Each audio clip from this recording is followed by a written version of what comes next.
you for joining in, and for today's video I'm going to be showing you how to create this very simple wreath right here. This is made for beginners. I do show how to do like 3 different simple springtime flowers. Well, I guess it could be springtime or summer, and then I will show how to layer the leaves.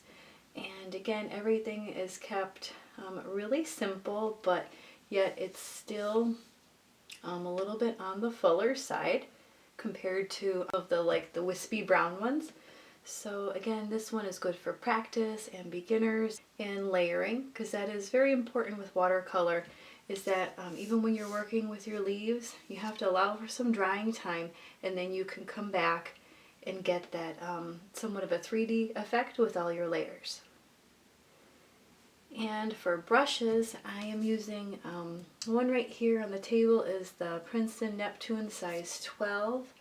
I also used a size 8 right here, and this one is good for leaves.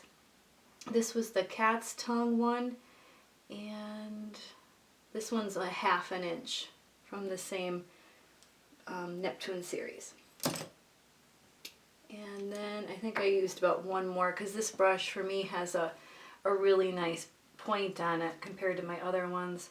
This one's a size 6, and it's the Jackson's Studio Synthetic Series 505.